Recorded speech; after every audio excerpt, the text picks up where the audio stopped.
I would say just be true to yourself and do so unapologetically. I've begun to embrace the fact of shocking people, and I feel like sometimes that's what the world needs to make a change.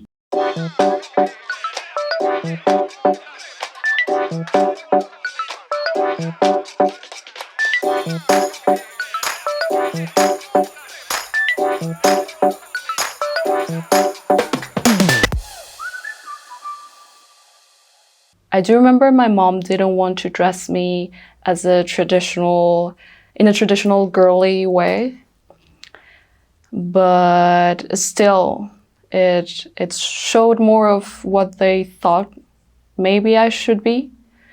And as I grew up and as I grew older, I realized I wanted to dress in a different way. I do remember they didn't quite like it sometimes, and they would like openly express it in not a very nice way. I'm not trying to say it necessarily came from a bad place, but instead of helping you build your style, those sort of things can just make you like sort of close yourself. Surpass that was the first sort of challenge I endured, and which actually I feel helped me to find the way I actually wanted to express myself. So when I was very little, I had this very long brown hair. And I sort of had the same look until I was like 18, 19. I feel it's sort of something I did to feel more comfortable with my peers and with my friends. But then in college, I would say was the first time I actually started exploring more of how I wanted to look. I left home when I went to college, so I didn't live with my parents anymore.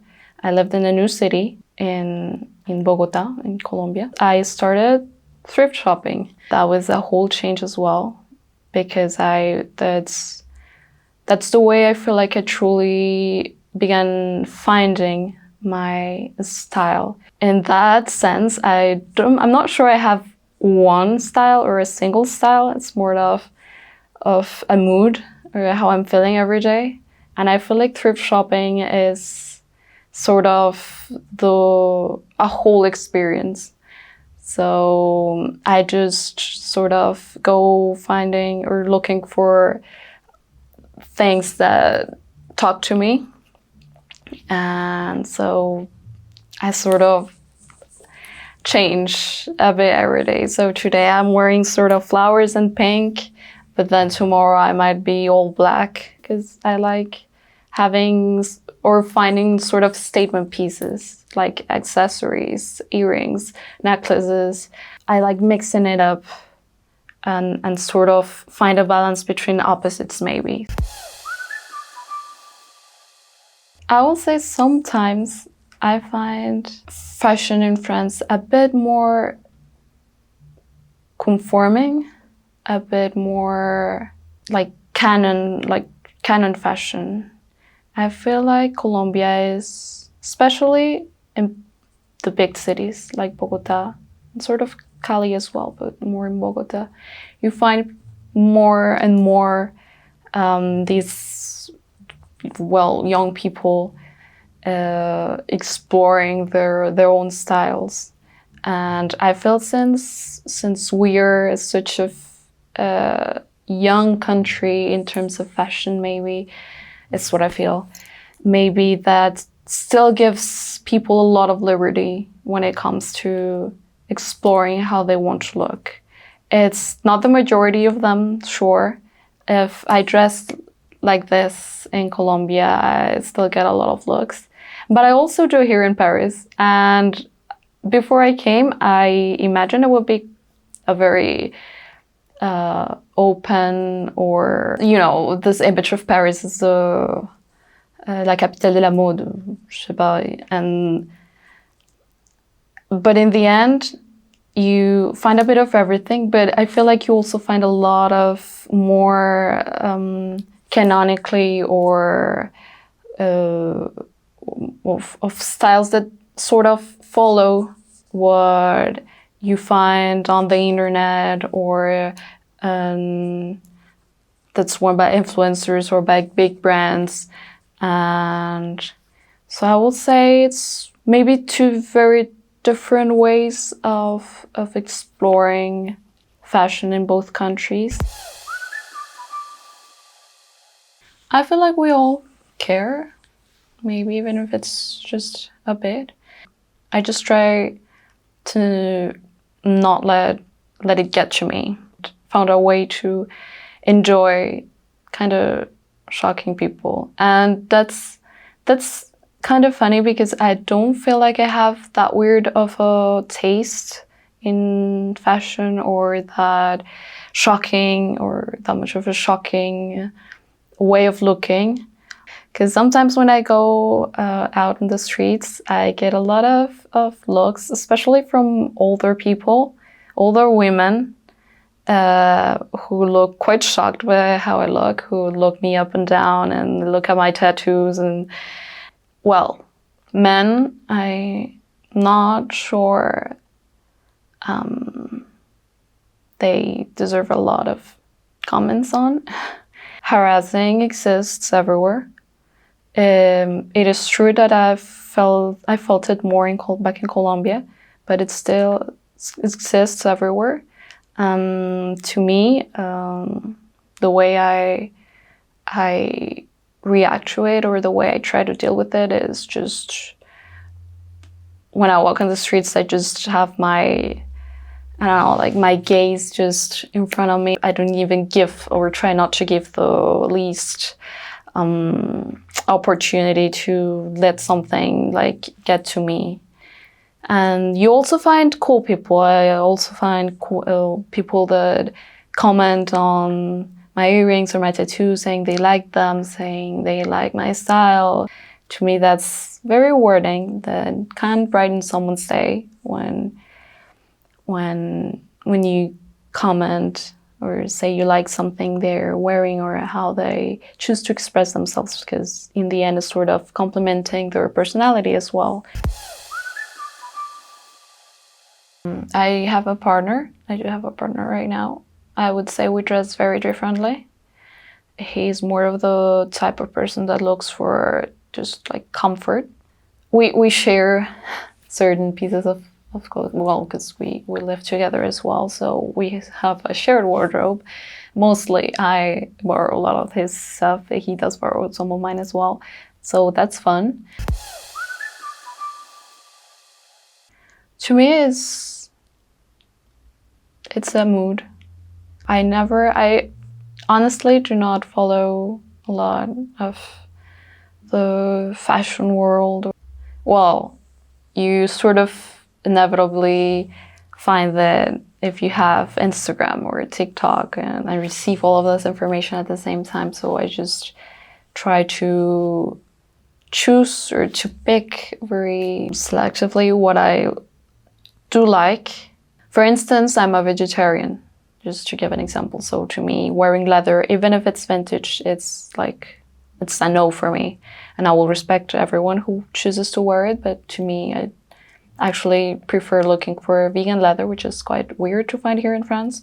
I try to pick what I like, and then maybe look for a way of making it my own style. And maybe that is fashion. It's just all of us choosing how we want to, or the way we want to present ourselves, and what we do with it.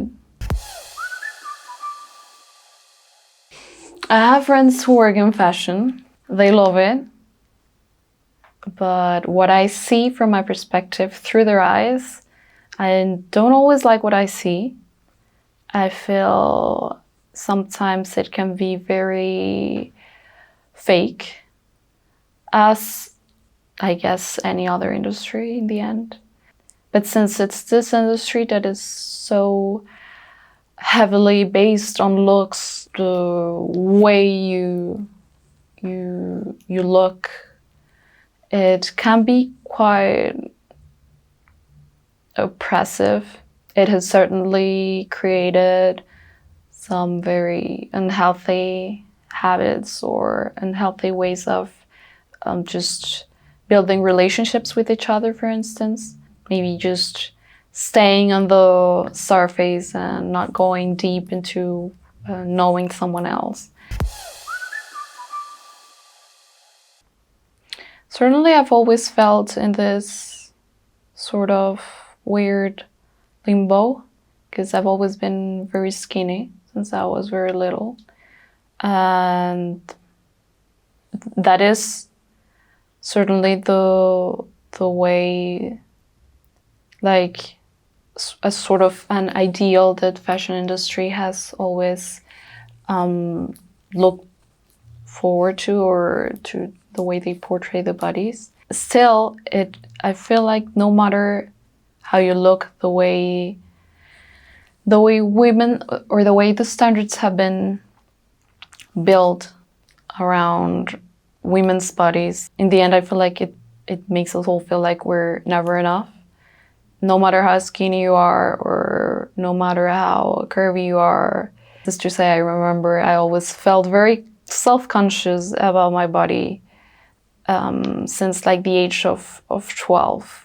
I remember I had a friend, we were very little because we were around 12 years old, but she told me she would always walk while sort of holding her breath, sort of clenching her muscles, her stomach, so she would look a bit skinnier. And that really has really stuck to me. I still remember it because I thought to myself like, oh, like, what is this? Like, why would you go through feeling uncomfortable just to show something that maybe you feel like people have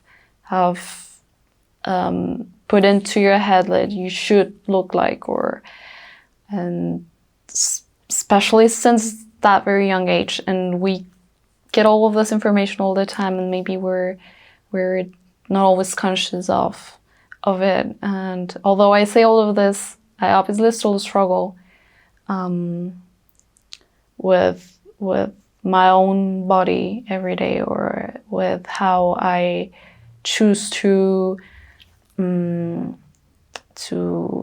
dress myself every day. Sometimes I try to use my style or how I'm feeling to choose something that will make me feel a bit better, make me feel like I can also be sort of a safe space for myself.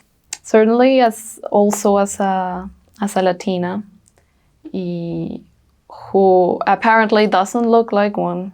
I don't know, I've sort of struggled also looking through this idea of identity, of representation, because when you talk of representation, you're also implying that there's an idea of what something looks like, of how a woman should look, how a man should look, or how a woman from certain origin or with certain skin color should look like. And that is, I feel like, something we have to be careful about when we talk about representation. Representation matters as it puts something on the table, which is how diverse we all are. We still have to sort of fight to get more people represented through the media or through the fashion industry, because it will certainly help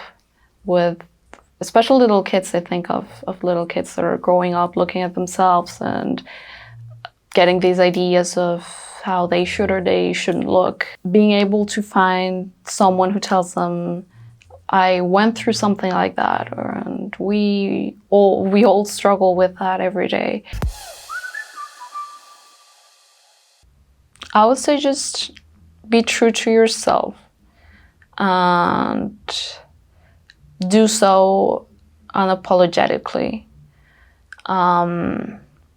I've begun to embrace the fact of shocking people, and I feel like sometimes that's what the world needs to make a change. Just getting a bit shocked, getting out of your comfort zone, and be queer in all, like, what the word means.